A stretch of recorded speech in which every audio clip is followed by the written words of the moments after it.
இந்த படம் கோடிக்கணக்கான மக்களின் தூரலை கொட்டி தீர்க்கிற ஒரு படமாக இருக்கிறது.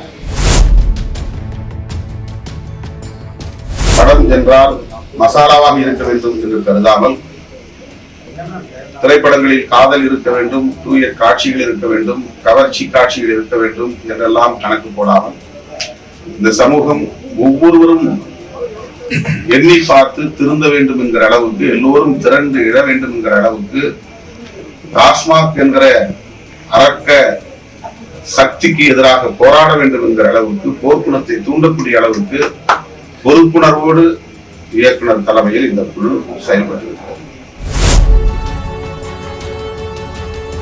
தேசிய விருது பெறக்கூடிய அளவுக்கு இந்த படம் மிகச்சிறப்பாக அமைந்திருக்கிறது. இதில் இயக்கத்திற்காகவும் தேசிய விருது கிடைக்கும், நடிப்புக்காகவும் தேசிய விருது கிடைக்கும், வசனத்திற்காகவும் தேசிய விருது கிடைக்கும், அதே போல பின்னணி இசைக்காகவும் கேமரா ஒளிப்பதிவுக்காகவும் தேசிய விருது கிடைக்கும் என்கிற அளவுக்கு ஒவ்வொரு அம்சமும் பாராட்டத்தக்க வகையிலே அமைந்திருக்கிறது. ஒட்டுமொத்த தேசமே மதுவால் சீரழிந்து கொண்டிருக்கிறது. இளம் தலைமுறையினர் பாழாகி கொண்டிருக்கிறார்கள். பள்ளி மாணவர்கள், கல்லூரி மாணவர் செல்வங்கள் இதனால் பாதிக்கப்பட்டுக் கொண்டிருக்கிறார்கள். பள்ளிக்கு செல்லும் மாணவிகளே இப்போது மது அருந்துவதை நாம் சமூக வலைத்தளங்களில் பார்க்கிற போது அடிவயிறு எரிகிறது.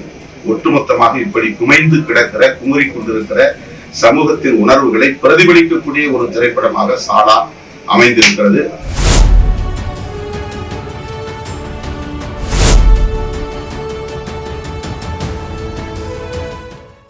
பீப்புள் மீடியா ஃபேக்டரி என்னும் அமைப்பு தயாரித்துள்ள, மணிபால் அவர்கள் இயக்கியுள்ள சாலா என்னும் திரைப்படத்தை பார்க்கிற வாய்ப்பு கிடைத்தது. இந்த படம்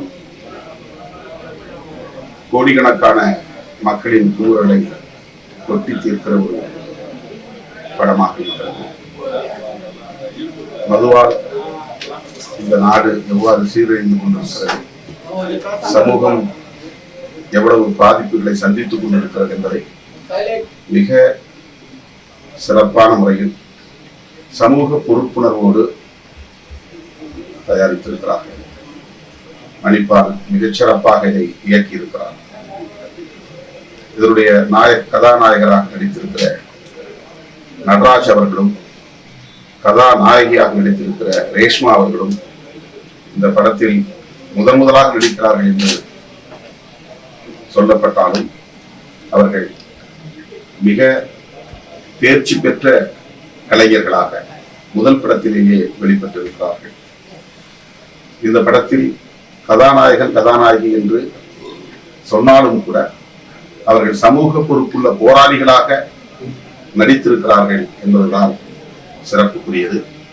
அதை போல கேமராமேன் இந்த படத்தை மிக சிறப்பாக ஒரு ஒளி ஓவியமாக படைத்திருக்கிறார். கேமராமேன் அவர்கள் ரவீந்திரநாத் அவர்கள் அனைவராலும் பாராட்டப்படக்கூடிய அளவுக்கு இந்த படத்தை பதிவு செய்திருக்கிறார், ஒளிப்பதிவு செய்திருக்கிறார். அவருக்கு உங்களுடைய பாராட்டுகள். அதே போல தீசன் அவர்கள் இந்த படத்திற்கான பின்னணி இசையை வழங்கியிருக்கிறார். அது நல்ல பாடல் அல்லது நல்ல இசை என்று சொல்ல தேவையில்லை. இந்த படத்திற்கு தேவையான பின்னணியை தந்திருக்கிறார். எந்த இடத்திலே நாம் அந்த படத்தோடு ஒன்ற வேண்டுமோ அப்படி ஒன்றக்கூடிய அளவுக்கான பின்னணி இசையை தந்திருக்கிறார். நம்முடைய கவனத்தை ஈர்க்கக்கூடிய அளவுக்கு பின்னணி இசையை தந்திருக்கிறார். வெறும் இறைச்சலாக இல்லாமல், வெறும் சப்தமாக இல்லாமல் தேவையான பின்னணியை தந்து இந்த படத்தின் வெற்றிக்கு அவருடைய பங்களிப்பு மகத்தானதாக இருக்கிறது.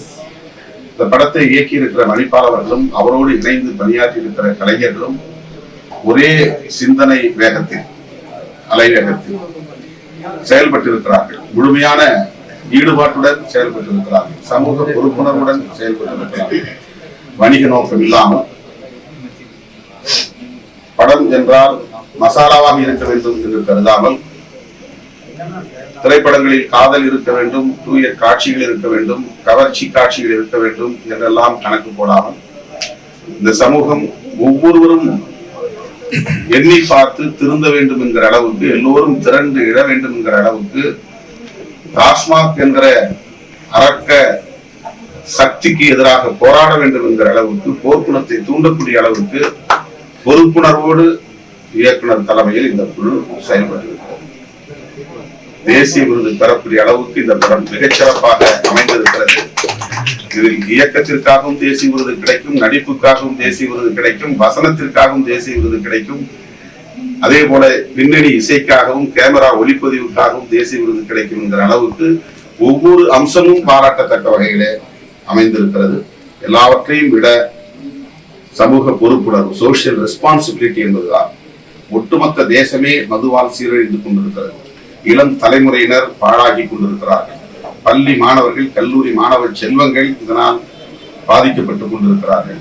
பள்ளிக்கு செல்லும் மாணவிகளே இப்போது மது அருந்துவதை நாம் சமூக வலைத்தளங்களில் பார்க்கிற போது அடிவயிறு எரிகிறது.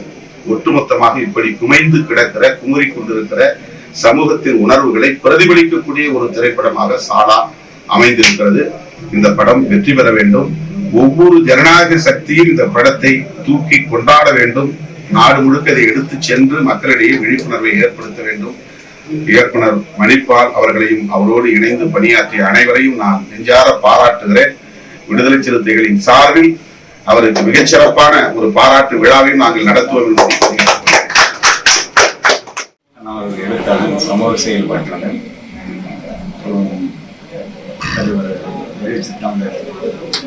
திருமாவனுடைய உடன்பிறவாத அண்ணன்.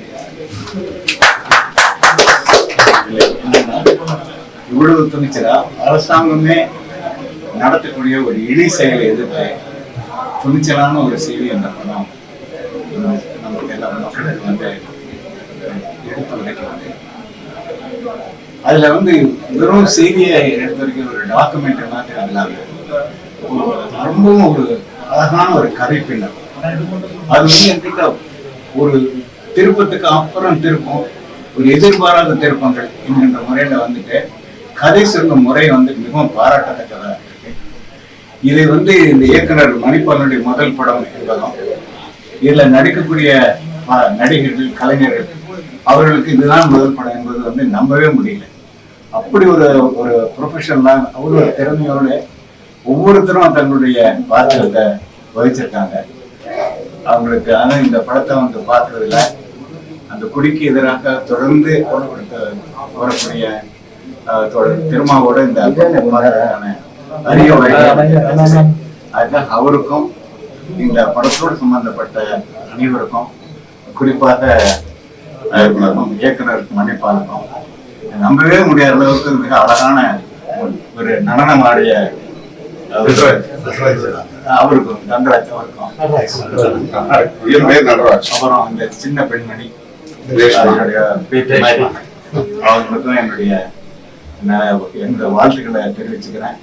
தொடர்ந்து இந்த மாதிரியான ஒரு சமூக உணர்வோடு பல திரைப்படங்களை எடுத்து வெற்றிகரமா அவை இருக்கணும்னு சொல்லி இயக்குனரையும் தயாரிப்பாளரையும் மற்ற எல்லா கலைஞர்களையும் இதயபூர்வமா நான் வாழ்த்துக்கிறேன்.